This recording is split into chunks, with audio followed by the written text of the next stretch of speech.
자, 7자에서 우리가 살펴보는 거는 그 온라인 강의에서 이제 조금 시작을 해서 여러분들이 살펴본 학생도 있고 안 본 학생도 있을 텐데요. 이제 이항 분포라는 그 분포에 대해서 살펴보려고 해요. 물론 이제 이항 분포는 고등학교 과정에서 다루었던 분포기는 하지만 통계에서 이제 가장 중요하게 사용되는 분포 중에 하나이기 때문에 이항 분포를 살펴보고, 그리고 이제 이항 분포랑 유사한 아니면 관련이 있는 분포로서 초기화 분포라는 것과 호화성 분포라는 것을 우리가 살펴보려고 해요. 이항 분포는 그 베르니 시행을 이제 여러 번 반복을 할 때 여러 번 반복한 것 중에서 이제 성공이라고 하는 게 몇 번 일어났는가 하는 것을 확률 변수로 생각하면 그 확률 변수의 확률 분포를 우리가 이항 분포라고 부르는 건데, 그때 이제 베르누이 시행이라는 게 뭔지부터 먼저 얘기를 했었어요. 베르누이 시행은 크게 세 가지 조건이 있었어요. 각각의 시행의 결과는 이제 두 가지 결과 중에 하나가 나타나는 시행으로서 매 시행마다 성공이라고 불리우는 하나의 결과가 나올 확률이 일정한 특징이 있고, 그리고 각 시행에서의 결과가 서로 독립적인 그러한 특징이 있는 시행을 베르누이 시행이라고 부르는데, 그러한 베르누이 시행을 여러 번 반복할 때 성공의 횟수라는 것을 이제 확률 변수라고 두면 그 확률 변수의 분포가 바로 이항 분포다. 그래서 그 이항 분포를 나타내는 이제 확률은 고등학교 때 배운 것처럼 이와 같이 주어진다라는 것과 관련해서 이제 간단한 example 문제를 이제 하나를 해봤었어요. 온라인 강의에서 예제 3번까지 진행을 했었는데, 물론 이제 계산하는 과정에서 이제 d 바이놈이나 p 바이놈이라는 함수를 쓰는 것까지도 이제 소개를 했었죠. 교수님, 네, 화면 공유 좀 부탁드리겠습니다. 화면 공유. 네.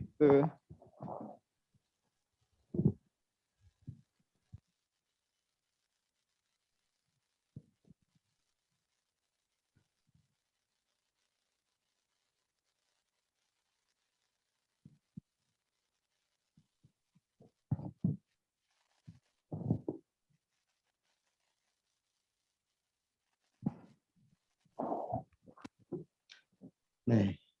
자,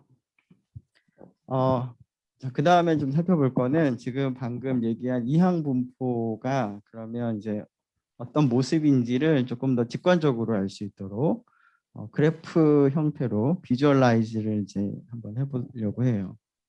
자, 우리가 이제 어떤 확률 분포를 이제 비주얼라이즈 하는 방법으로 확률 히스토그램이라고 하는 개념을 우리가 사용할 수 있다라고 했었는데, 확률 히스토그램을 그리는 방법은 그 수평축에 그 확률 변수가 가지는 값들을 이렇게 쓰고, 그다음에 그 막대를 그리는데 막대 그래프처럼 그 막대 전체 넓이의 합이 1이 되도록 이제 그리는 것이 이제 확률 히스토그램이었어요.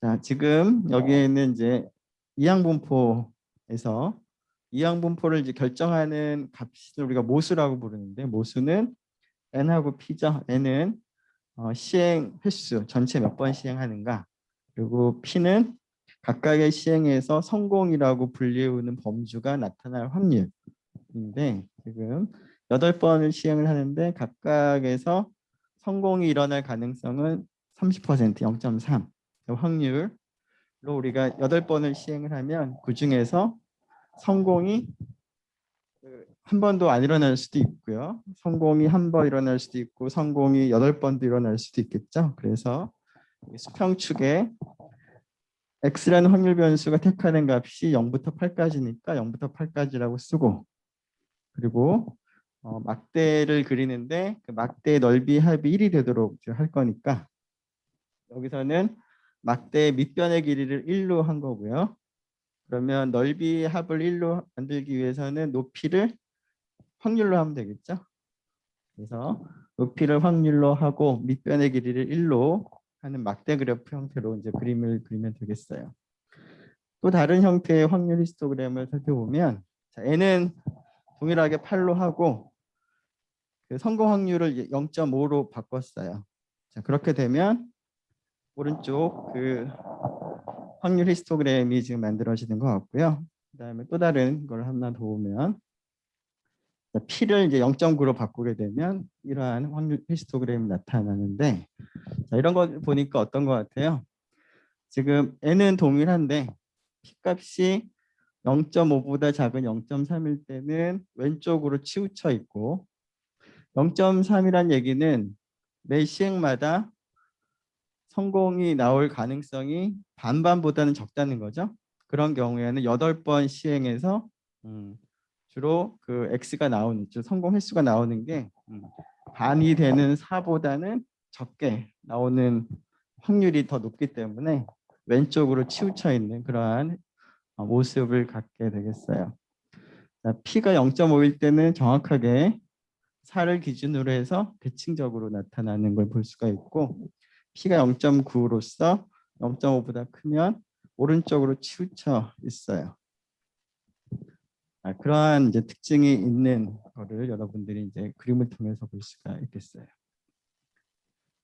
자, 앞에서 우리가 이항 분포와 관련된 예제를 이제 하나 하면서 그 이항 분포와 관련된 계산을 이제 하기 위해서는 이러한 계산을 해야 되는데 그 P라고 하는 값이나 1-P라고 하는 값이 보통 이제 1보다 작은 값이기 때문에 그것을 이제 여러 번 거듭 제곱을 하는 것이 쉬운 일은 아니기 때문에 그냥 물론 계산기가 하는 거니까 뭐 큰 문제, 뭐 내가 힘든 건 아니지만 컴퓨터가 계산을 한다고 하더라도 그 작은 숫자를 여러 번 거듭 제곱을 하게 되면 오차들이 조금 많이 발생할 수가 있어요. 그 컴퓨터로 계산기로 계산을 한다고 하더라도 정확한 값을 계산을 하는 건 아니기 때문에 계산을 할 때 오차가 발생할 수가 있는데 거듭 제곱을 여러 번 하다 보면 오차가 조금 더 많아질 수가 있어요. 자, 그래서 그러한 이제 확률 계산의 문제점들을 조금 해결할 수 있도록 좀 쉽게 할 수 있도록 미리 열심히 조금 정확하게 계산을 한 표를 이용을 하거나 아니면 그 소프트웨어를 통해서 조금 자세하게 그리고 오차가 적도록 계산을 할 수 있도록 소프트웨어를 이제 만들어 놓고 그러한 소프트웨어를 사용을 하거나 하는 방식으로 우리가 사용을 하는 게 보통인데 여러분들은 당연히 그 이항 분포 표는 별로 쓸 일은 별로 없을 거고요. 물론 예전에 컴퓨터가 굉장히 귀하던 시절에는 그 이러한 계산을 이제 열심히 잘 해놓는 것 자체가 커다란 이제 자산이 돼서 그런 것들을 이제 아무나 가질 수 없는 그런 상황에서는 물론 이항 분포표가 의미가 있었겠지만 지금은 누구나 다 뭐 계산기를 다 쓸 수 있고 더군다나 여러분들은 이제 R을 다 사용할 수 있으니까 뭐 R을 사용을 하면 이런 계산을 이제 편리하게 쉽게 할 수가 있을 것 같아요. 그런데 계산기를 사용을 하든 이항 분포표를 사용을 하든 그 일단 기본적으로 제시되어 있는 그 계산하는 확률이 여기 있는 것처럼 그 각각의 x 값이 k가 되는 확률, 즉 확률 질량 함수라기보다는 물론 이제 그런 값들도 이제 주어지는 경우도 있지만 대부분 누적 확률이 주어지는 경우가 많아요. 누적 확률이라고 하는 거는 C 값을 이제 달리해 가면서 이와 같은 형태의 이제 확률들이 지금 있는 거죠. C가 뭐 0일 때, C가 1일 때, C가 2일 때 이런 값들을 이제 뭐 표로 만들어 두거나 아니면 계산기를 통해서 이제 어떻게 계산하는 그 절차를 알려주거나 그래서 이러한 누적 확률을 이제 활용을 해서 계산을 해야 되는 경우가 많은데 이러한 누적 확률을 이제 사용을 하는 경우에는 그 물론 이제 그 우리가 A라고 하는 하나의 값에 대해서 X가 A가 되는 그런 확률이 이제 필요한 경우들도 있을 거예요. 그리고 A가 주어져 있을 때 A보다 같거나 큰 확률을 계산할 필요도 있을 거고, 물론 이제 A하고 B 사이에 있을 확률, 물론 등호가 들어가 있지 않는 이런 확률도 계산할 필요가 있을 텐데, 그러면 나한테 주어져 있는 게 누적 확률인 경우에 이걸 가지고 이런 다른 형태의 확률을 어떻게 계산하는지 하는 과정이 좀 필요할 것 같은데, 그 과정에 대해서 한번 좀 생각을 해보죠. 자, 누적 확률을 이용해서 첫 번째 형태의 확률은 어떻게 계산할 수 있을까요? 내가 활용할 수 있는 값은 C 값을 달리하면서 이런 형태의 누적 확률들은 내가 계산할 수가 있다. 즉, 첫 번째 확률을 누적 확률을 이용해서 나타내는 그런 방법이 필요하겠죠? 어떻게 하면 될까요? A보다 같거나 작은 확률에서 A-1보다 같거나 작은 확률을 빼면 되겠죠? 이와 같이 하면 누적 확률을 이용해서 A가 되는 확률을 계산할 수가 있을 거고, 자, 두 번째 형태 A보다 같거나 큰 확률은 어떻게 계산할 수 있을까요? 누적 확률을 이용해서 나타내려고 한다면 A-1을 생각을 하고 그것보다 같거나 작은 확률을 생각을 해보면 6건의 확률 법칙을 생각을 해보면 1에서 A-1보다 같거나 작은 확률을 빼면 그것이 A보다 같거나 큰 확률이 되겠어요. 세 번째는 자, 일단 오른쪽 보니까 B보다 같거나 작은 조건을 만족을 하고 있는데 그 전체가 아니라 X가 A보다 같거나 커야 되는 거니까 A보다 작은 걸 빼야 되겠죠. A보다 작은 걸 뺀다는 얘기는 여기서는 이제 이항 분포이기 때문에 A 다음에 A-1의 값을 택하는 거니까 A-1 이하가 되는 확률을 빼면 되겠어요. 자, 마지막 네 번째는 등호가 둘 다 빠져 있으니까, 자, 오른쪽 등호가 빠져 있으니까 이제 B가 아니라 B-1보다 같거나 작은 확률. 그래서 뭘 빼면 될까요? A랑 같은 경우도 지금 빼야 되는 거니까 여기는 이제 B-1로 바뀌고 여기는 A로 바뀌면 되겠죠? 네. 자, 이러한 형태, 즉 어떤 확률 변수가 어떤 기존값보다 같거나 작은 확률을 C에 대한 함수로 우리가 생각을 할 수가 있는데, 그래서 large fx라고 하는 것을 small x에 대한 함수로 지금 생각을 할 수가 있겠죠? small x보다 같거나 작은 확률을 생각을 해보면 이런 함수를 누적 확률, 누적 분포 함수라고 부르는데, 이 누적 분포 함수들을 이제 사용을 해서 여러 가지 확률들을 이제 표현하는 경우들이 많이 있어요. 특히 여러분들이 나중에 그 정규 분포와 같이 그 연속 확률 변수에 대해서는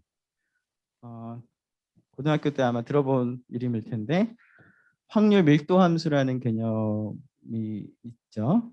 아직 뭐 다루진 않았지만 여기서는 그 확률 밀도 함수라는 것과 이 누적 확률 분포 함수라는 것이 이제 밀접한 관련이 있어요. 미리 얘기를 하면 누적 확률 분포 함수를 미분한 도함수가 확률 밀도 함수가 돼요. 그런 관계가 있는 이제 함수라서 이제 중요한 역할을 하고 있는 그런 함수라서 종종 우리가 만나게 될 텐데요. 자, 이런 함수를 이제 영어로 우리가 얘기할 때는 간단하게 CDF라고 불러요. 물론 이제 그 확률 밀도 함수를 우리가 얘기할 때는 PDF라고 부르죠.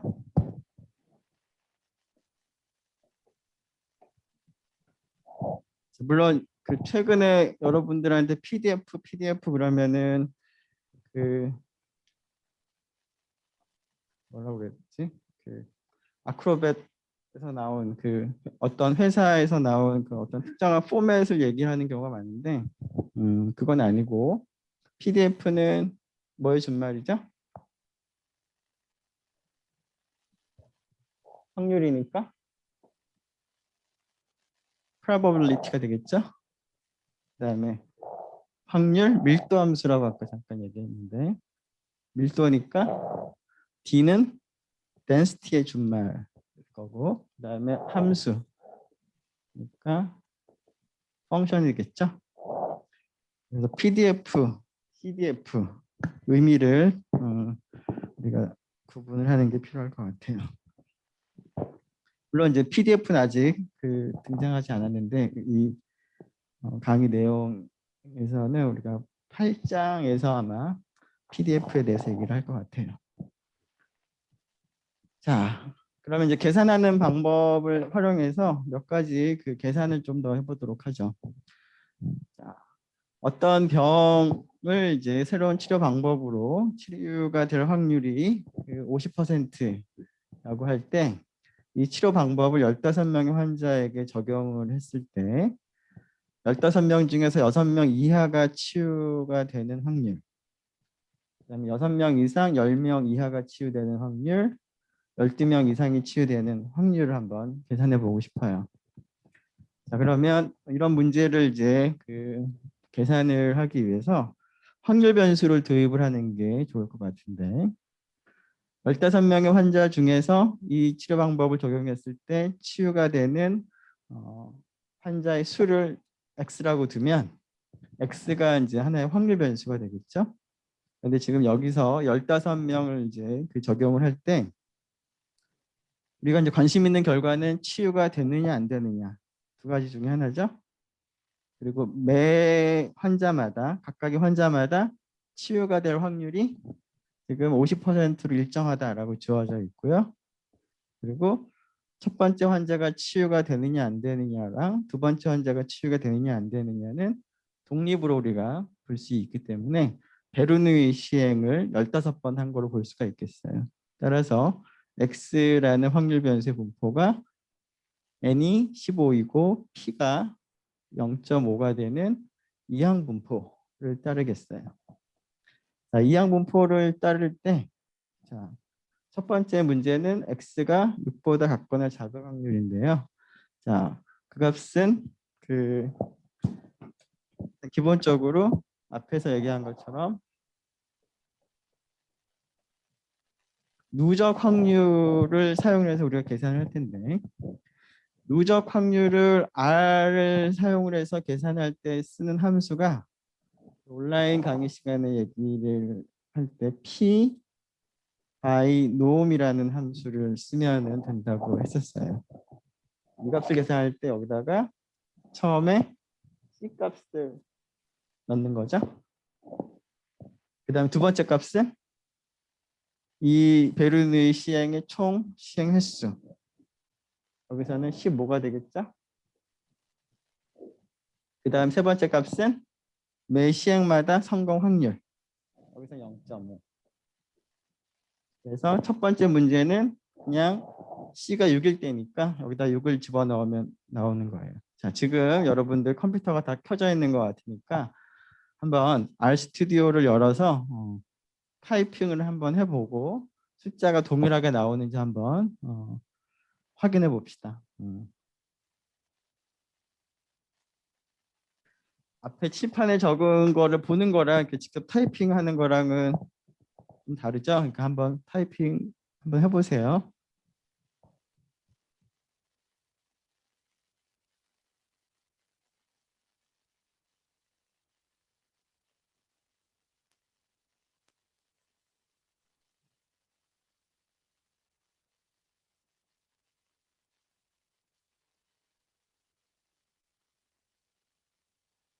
결과 같이 나왔어요? 똑같이? 아마 근데 RStudi오에서 나오는 값은 이제 수숫자 말에 한 5-6번째짜리까지 좀 더 자세하게 나와서 여기 있는 값은 이제 반올림 했을 때 이제 갖게 되는지 확인하면 되겠어요.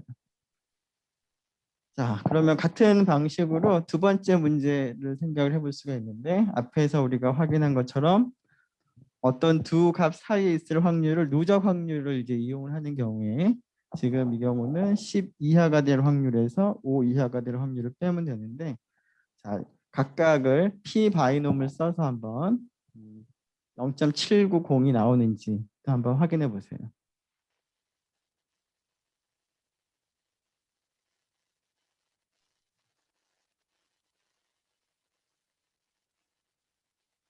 그 p 바이놈의 의미를 여러분들이 이제 타이핑을 하면서 이게 누적 확률을 계산하는 함수다라는 것도 다시 한번 기억을 하면 좋겠고, 자, 세 번째 문제.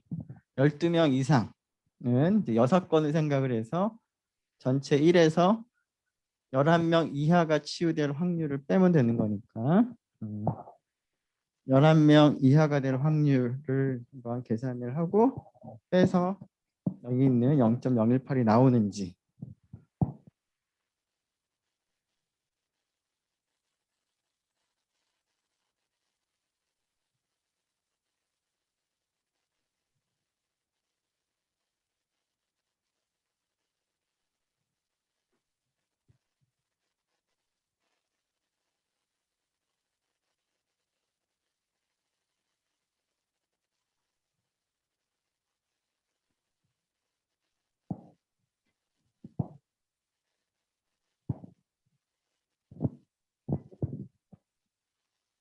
잘 나오죠?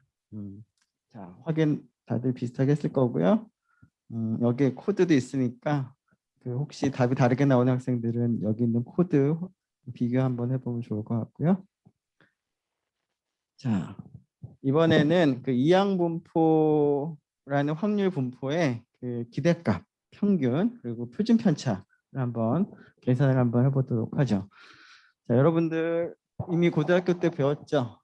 그 x라는 확률 변수의 분포가 이항 분포 모수가 n이고 p면 기대값은 얼마라고 배웠어요? n 곱하기 p. 그다음에 분산은 n 곱하기 p 곱하기 1 빼기 p라고 배웠죠, 그죠?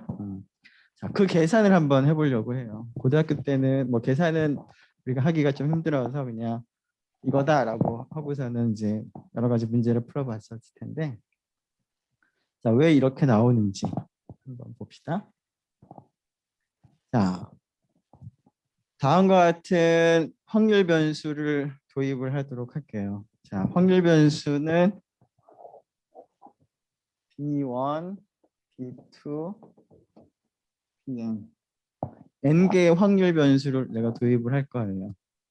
자, i번째 확률 변수 bi는 실험을 하는데 베르누이 시행을 우리가 하는 거죠. n번의 베르누이 시행을 하는데 다른 건 관심 없고 i번째 베르누이 시행의 결과에 따라서만 이 확률 변수의 값을 정할 거예요. 어떻게? i번째 그 시행이 성공에 나오면 bi라는 확률 변수는 1을 가지고 그렇지 않은 경우에는 0을 가지도록. 자, 이렇게 하면 내가 관심 있는 x하고 지금 도입한 확률 변수하고 어떤 관계가 있을까를 한번 생각을 해봅시다. 어떤 관계가 있는 것 같아요? x는 n번 시행해서 성공이 몇 번 일어났느냐죠. 자, b1하고 bn을 어떻게 하면 x랑 연관을 지을 수 있을까?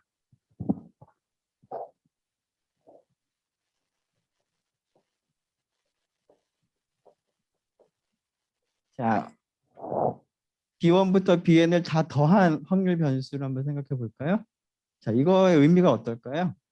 자, 이게 3이 나왔다는 의미는 이 n개의 변수 중에서 3개가 1이고 나머지가 전부 0이라는 얘기죠. 그렇다는 얘기는 3번이 성공을 하고 나머지가 전부 실패했다는 뜻일 거예요. 자, 그런 식으로 생각해 보면 결국 이것이 n번의 시행에서 성공의 횟수하고 동일하겠죠. 즉 x가 돼요.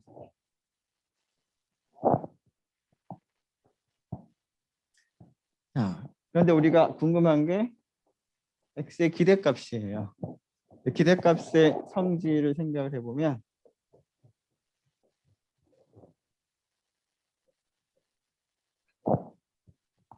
여러 확률 변수의 덧셈의 기대값은 각각의 확률 변수의 기대값의 합과 같다를 배웠어요. 그래서 이 값이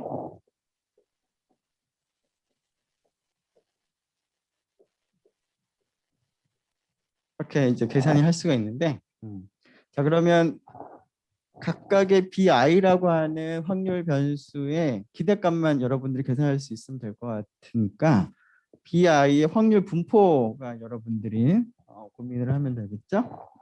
자, bi의 확률 분포를 여러분들이 해볼 수 있을까요?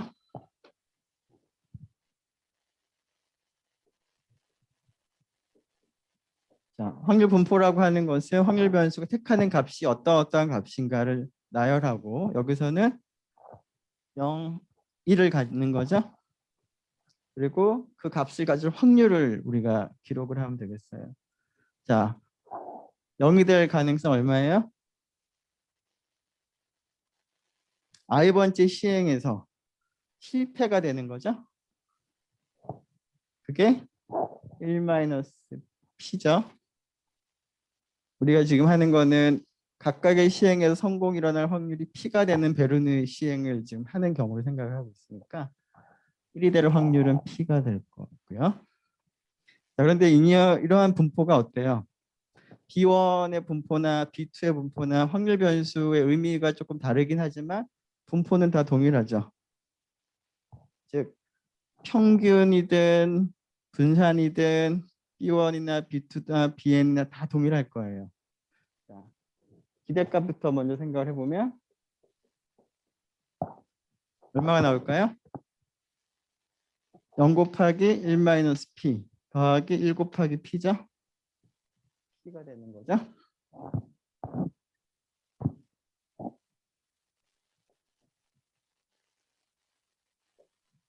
자, 분산을 생각해 볼까요?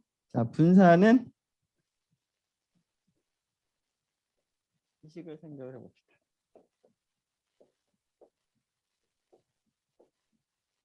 제곱이라는 확률 변수의 기대값에서 기대값의 제곱을 뺀 것과 같으니까 제곱한 확률 변수의 기대값부터 생각을 해보죠. 제곱한 확률 변수의 분포가 필요한데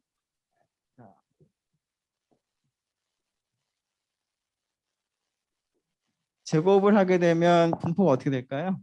자, 제곱을 했을 때 가지는 값을 보면 0, 1 똑같고요.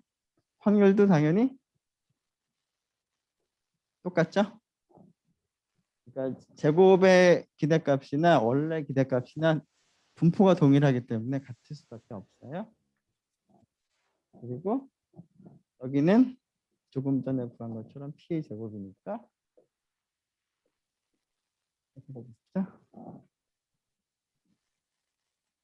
자, 그러면 여기가 얼마겠어요? 얘도 기대값이 p, 두 번째 것도 기대값이 p, 모두 기대값이 p니까 np가 되겠죠? 자, 두 번째 분산은 여기다가 p 씁시다.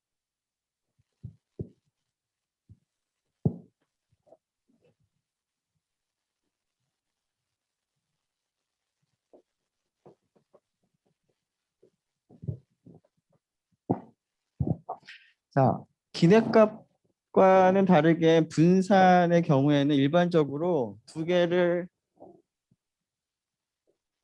더한 확률 변수의 분산이 각각의 분산의 합과 같은 게 아니죠.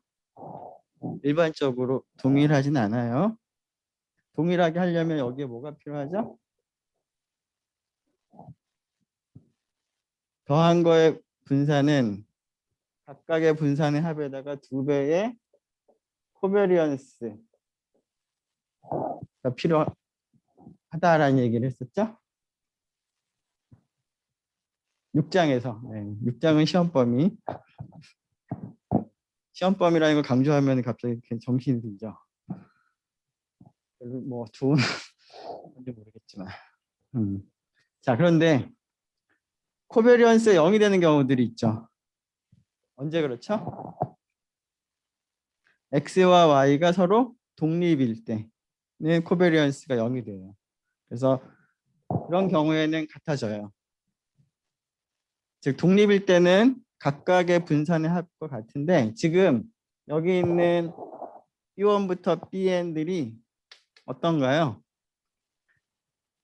베르누의 시행은 각각의 시행의 결과가 서로 독립적이기 때문에 여기 있는 B1, B2, Bn은 서로 독립이겠죠. 그죠? 따라서 이 경우는 독립 조건 때문에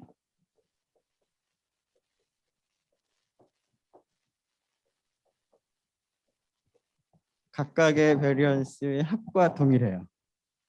자, 베르누이 시행이 독립이라는 조건이 필요하죠. 여기서요. 자, 그러면 조금 전에 베리언스가 P 곱하기 1-P였으니까 그게 모두 N개가 있어서 NP1-P가 우리가 원하는 이항분포의 분산이 되겠죠. 그래서 그 얘기가 이제 여기 너무 좀 간단하게 있나? 네, 여기 그 슬라이드에 핵심적인 내용들이 있는데 좀 자세한 내용은 칠판에 있는 거를 이제 참고하면 될 것 같고요. 자, 이번에는 이항분포는 이제 고등학교 때 다 배웠으니까 재미없고 조금 그 새로운 걸 좀 한번 해봅시다. 초기하 분포라는 이름이 붙은 분포인데요. 이항 분포하고 유사한 점도 있고 이제 차이점도 있는데 어떤 게 유사하고 어떤 게 차이가 있는지 좀 잘 살펴보면서 한번 확인해 봅시다. 자, 유한한 모집단에서 비복원 추출을 할 때 성공이 그 안에 얼마나 있는가 하는 횟수를 변수, 확률 변수 X라고 생각을 할 때 이 확률 변수의 이제 확률 분포가 주어질 텐데 그 확률 분포를 우리가 초기하 분포다라고 부르겠어요. 자, 사실 여기 있는 설명이 조금 부족하죠. 자, 모집단이 다음과 같이 딱 두 가지로만 구성이 되어 있어요.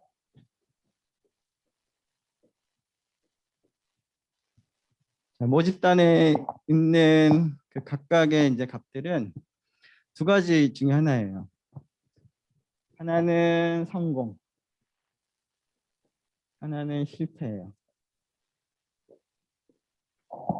물론 이제 그 편의상 하나를 성공, 하나를 실패라고 부르는 걸 텐데 뭐 여론조사를 한다라고 하면은 뭐 찬성하는 사람과 뭐 반대하는 사람 뭐 이런 식으로 이제 두 가지 결과만 있는 그런 모집단 생각을 하는 거겠죠. 자, 이러한 점은 앞에서 얘기한 베르누이 시행의 특성과 동일한 부분이고 그래서 이항 분포하고 이제 비슷한 부분이죠. 그런데 여기서 추출을 할 때 비복원 추출을 하는 거예요. 자, 비복원 추출을 하면 자, 스몰 n개 이제 비복원 추출한다고 합시다. 하나를 추출하고 또 하나 추출하고 해서 n개를 이제 추출하는 비복원 추출을 생각을 하면 앞에서 얘기한 베르누이 시행과 다른 점이 뭘까요? 각각의 시행의 결과는 성공 아니면 실패 똑같고 그다음에 각각의 시행에서 n번째 뭐 i번째 그 선택한 녀석이 성공이 될 확률이 일정하냐 그런 점은 차이가 있어요 없어요? 차이가 있어요? 없어요. 없죠. 자, 무슨 얘기냐면 자, 여기 그 예전에 우리가 그 연체자 뭐 이런 얘기를 하면서 25명의 사람이 고객이 있는데 그중에 20명은 제때 납부하고 그중에 5명은 이제 연체하는 사람인데 거기서 이제 2명을 선택을 할 때 첫 번째 선택한 사람이 연체자인 사건의 확률이나 비보건 추출을 하는 경우에도 두 번째 추출한 사람이 연체자인 사건의 확률이 동일했어요. 그 매 시행마다 성공이 일어날 확률은 비보건 추출이어도 보건 추출과 동일하게 같은 값이 나와요. 그거는 이항 분포에서랑 동일한데 차이가 있다면 독립성이 차이가 있었죠. 그래서 여기서는 독립이 아니에요. 무슨 얘기냐? 처음에 뽑은 사람이 성공이면 두 번째 뽑을 때 성공이 뽑힐 확률이 달라져요. 조건부 확률이 지금 달라지는 거죠. 그래서 이항 분포하고 차이는 독립성을 만족하느냐 만족하지 않느냐 그 차이인 거예요. 자, 이항 분포도 잘 생각해 보면 비슷하게 모집단이 두 가지 범주로만 구성이 되어 있는데 보건 추출이 아니라 비보건 추출이 아니라 보건 추출을 한다라고 생각을 해보면 보건 추출을 할 때 그 중에서 성공이 얼마나 있느냐라는 확률 변수를 생각하면 그것이 정확하게 이항 분포인 거죠. 즉 우리가 생각하는 초기화 분포는 보건 추출을 비보건 추출로 바꿨을 때 확률 변수의 분포라는 거예요. 자, 그러면 이 확률 분포는 어떻게 그러면 우리가 구할 수 있을지 한번 생각을 해보기 위해서 모집단의 모습을 조금 더 자세히 알아야 될 텐데 모집단 전체의 그 개수, 구성원의 개수를 라지 n이라고 두고요. 우리가 선택하는 표본, 앞에서 베르누이 시행에서 이제 시행하는 횟수에 해당하는 거죠. 그 값을 스몰 n이라고 두고 자, 그럼 모집단 안에 성공하고 실패가 나뉘어져 있을 텐데 합쳐서 라지 n만큼 있는데 그중에 성공이 얼만큼 있느냐가 필요해요. 자, 그걸 D라고 하고요. 그러면 실패는 라지 n 마이너스 D만큼 있을 거예요. 자, 이때 X라는 확률 변수는 지금 방금 얘기한 것처럼 스몰 n개만큼 우리가 비보건 추출로 추출을 했을 때 그 표본 안에 성공이 몇 개가 있는가 하는 값을 우리가 large x라고 한다면 확률 변수를 한다면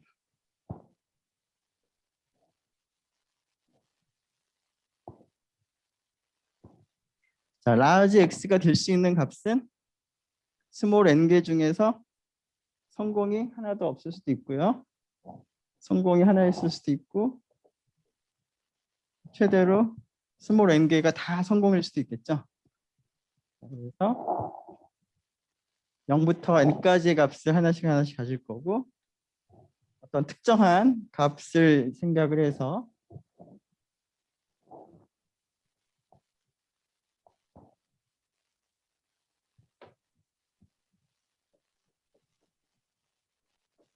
이 확률을 한번 생각해 볼까요? 자, 그러면 라지 n개에서 스몰 n개를 추출하는 모든 경우를 다 생각을 해보고 그 경우들 중에서 내가 원하는 경우가 몇 개 있는지 생각을 해보면 될 텐데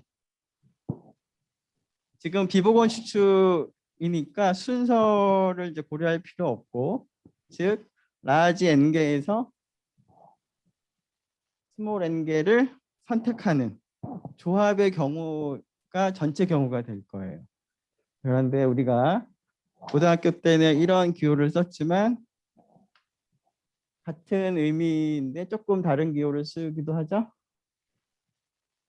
이렇게 쓰는 게 large n개에서 small n개를 이제 골라내는 조합의 개수. 네, 자 그러면 이러한 경우 중에서 내가 원하는 경우가 성공에서 x개가 선택이 되고 나머지에서 실패가 이제 실패의 나머지만큼 선택을 하는 거죠. 아까 모집단 안에 전체 성공이 D개가 있다라고 우리가 두기로 했어요. 그러면 성공 중에서 X개를 골라내야 되겠죠.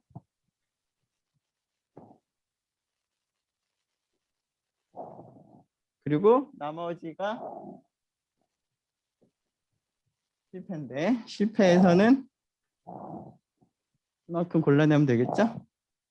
그래서 스몰 n개 중에서 성공이 x개가 포함되어 있는 모든 경우가 분자와 같이 계산을 하면 되는 거니까 이게 바로 확률이 되는 거겠어요. 자, 물론 이제 이 계산을 할 때 이제 주의할 거는 여기 스몰 x는 d보다는 같거나 작아야 돼요. 그 모집단의 그 성공의 최대 개수가 d인데 스몰 x가 물론 이제 스몰 n이 충분히 작으면 상관없지만 스몰 n이 조금 커지면 스몰 x가 이제 무조건 커질 수는 없고 d보다는 같거나 작을 거고요. 비슷하게 이쪽에서 스몰 n-x를 선택하는 거니까 스몰 n-x도 요 사이에 있어야 되는 조건은 필요하겠어요. 자, 이 경우에 대해서 약간 그 이항분포보다는 그 확률이 조금 복잡하게 표시가 되기 때문에 이러한 초기화 분포를 따르는 확률 변수의 평균, 기대값이나 분산도 조금 계산하기가 좀 까다롭긴 해요. 그래서 우리가 지금 계산하는 과정은 생략을 할 텐데 기대값을 계산을 해보면 자, 여기서 P라고 하는 값을 도입을 잠깐 하죠. 계산을 할 때. 자, 라지 n분의 D를 P라고 두겠어요. 자, 이건 뭘까요? 매 시행에서 성공을 선택할 확률이 되는 거죠. 그러니까 이항분포에서 성공의 확률에 해당하는 그런 개념이 되겠어요. 자, 그 값을 P라고 할 때 기대값은 이항분포와 동일하게 NP가 돼요. 그럴듯하죠. 초기화, 그러니까 그 복원 추출이나 비복원 추출이나 매 그 성공의 확률은 동일하기 때문에 이거는 뭐 그럴듯해 보여요. 하지만 분산은 좀 차이가 있는데 분산을 좀 계산해 보면 이항분포일 때하고 차이가 좀 생겨요. 뒤에가 더 붙는데 뒤에 붙는 부분을 우리가 유한 모집단 수정 요인이라고 불러요. 자, 그 이유는 모집단이 무한히 크면 사실은 이제 비복원 추출이긴 하지만 거의 뭐 복원 추출로 봐도 무방하죠. 독립을 가정해도 무방하니까. 자, 그런 경우에는 이항분포랑 동일하게 나올 텐데 지금 이 차이는 모집단이 유한해서 나온 그런 이유가 있기 때문에 유한 모집단 수정 요인이라고 부르고요. 자, 여기서 라지 n이 커지면 무한히 커지면 여기 네모 박스 친 부분이 점점 어디로 가요? 1로 가겠죠? 그런 의미에서 모집단의 크기가 충분히 크면 복원 추출로 봐도 무방하다라고 하는 게 이제 이걸 통해서도 우리가 한 번 더 확신할 수가 있고요. 근데 이제 이 값은 이제 스몰 n 값에 따라서 달라지긴 하지만 물론 라지 n도 달라지긴 하지만 어쨌거나 이 값은 분자보다는 분모가 더 크겠죠. 스몰 n은 1보다는 같거나 클 테니까. 그래서 이 네모 친 부분은 1보다는 같거나 작아요. 즉 이항 분포하고 초기화 분포는 평균은 동일하지만 분산은 누가 더 작아요? 일반적으로 초기화 분포가 더 작다. 라는 거를 이제 기억을 좀 하면 좋겠고요. 자, 그리고 이제 뭐 예전에도 여러 번 반복한 얘기인데 모집단의 크기 라지 n이 표본의 크기 스몰 n에 비해서 충분히 크면 보통 우리가 이제 충분하다라는 걸 따질 때는 한 20배 이상. 즉 여기서는 이제 라지 n의 0.05 곱한 거보다도 이제 그 스몰 n이 더 작으면 거의 그 복원 추출로 보고 이항 분포라고 생각을 하는 거나 큰 차이가 없다라는 것도 기억을 하면 좋겠고요. 자, 계산 하나만 해봅시다. 자, 48대 차량이 있는데 그중에서 8대 12대가 지금 불량 오디오가 설치가 되어 있고 나머지 36대는 이제 오디오가 정상인데요. 자, 그 48대 중에서 이제 8대를 우리가 이제 추출을 하는데 여기서는 이제 복원 추출이 아니라 비복원 추출로 이제 추출하는 거죠. 그때 이제 그 오디오가 불량인 차가 적어도 한 대 이상일 확률을 한번 생각을 해보면 앞에서와 비슷하게 그 이 상황과 관련된 확률 변수를 하나 도입을 합시다. X라는 확률 변수는 48대에서 8대를 추출했을 때 8대 중에서 오디오가 불량인 차량의 대수라고 한다면 여기서는 이제 성공이라고 하는 거를 이제 오디오가 불량인 차량을 뽑는 거를 추출하는 걸 성공이라고 생각을 하는 거죠. 그러면 모집단 전체의 그 크기는 48이고 그리고 그 중에서 관심이 있는 오디오가 불량인 차량은 8대가 있고 8대가 12대였죠. 그때 표본의 크기가 8인 그러한 그 모수에 대해서 초기화 분포를 따르는 확률 변수가 되겠어요. 그래서 초기화 분포를 영어로 하이퍼 지오메트릭 디스트리뷰션이라고 해서 그 간단하게 그냥 HG라고 쓰고요. 모집단과 이제 표본의 크기를 우리가 이제 알려줘야 되기 때문에 large n, d, small n이 얼마인지를 이제 기록을 했어요. 자, 이때 내가 원하는 것은 한 대 이상인 거니까 large x가 1보다 작거나 큰 확률인데 자, 이거를 이제 계산을 하는 것보다는 반대로 계산하는 게 좀 편한 것 같아요. 이 문제는 즉 1보다 작을 확률을 생각하고 1에서 빼는 게 편하죠. 1보다 작을 확률이라고 하는 거는 0일 확률이 되는 거죠. 자, 0일 확률은 앞에 우리 계산하는 식에서 스몰 x 대신 0을 집어넣어서 계산을 하면 되는데 이 계산이 손으로 하기에는 굉장히 불편하죠. 48대에서 8대를 선택하는 총 경우 그러면 48 곱하기 47 곱하기 46 곱하기 점점점 해서 굉장히 좀 귀찮죠, 그죠? 자, 이때 계산할 수 있는 함수가 p 하이퍼라는 함수예요. 자, p 하이퍼는 생긴 모양이 함수 이름이 앞에서 우리가 이항 분포에서 사용하던 p 바이놈하고 비슷하게 생겼어요.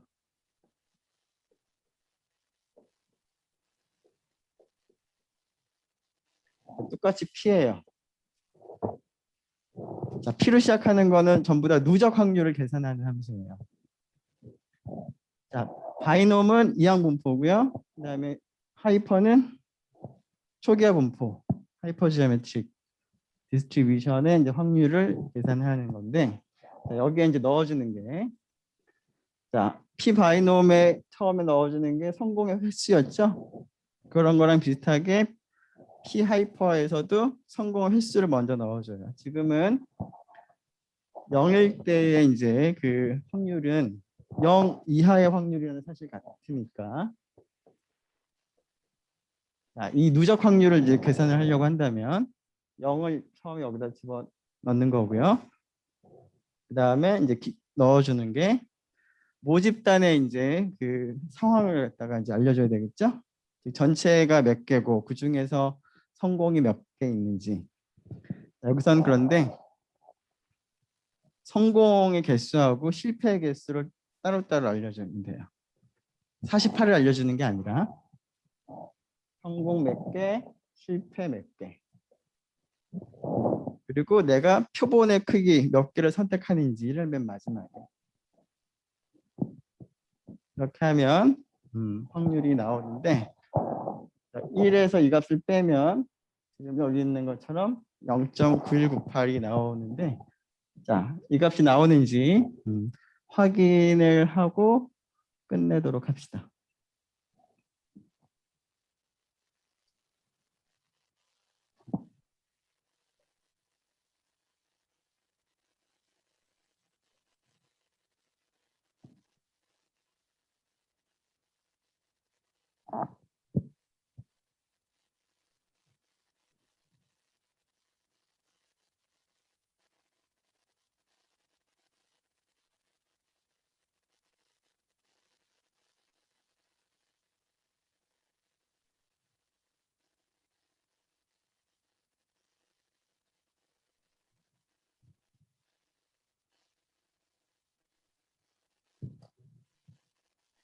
나왔어요? 어, 얼마 안 되는 거니까. 네. 여기까지 하도록 하고요. 한 10분은 쉬었다가 앞에서 얘기한 것처럼 중간고사 관련한 얘기를 하죠. 510호에 있는 학생이 4명이라고 그랬나? 네, 4명입니다. 잠깐 상욱이가 일로 와서 그러면 여기 뭐 유인물이 좀 있는데 유인물 좀 받아갈 수 있을까? 네, 알겠습니다.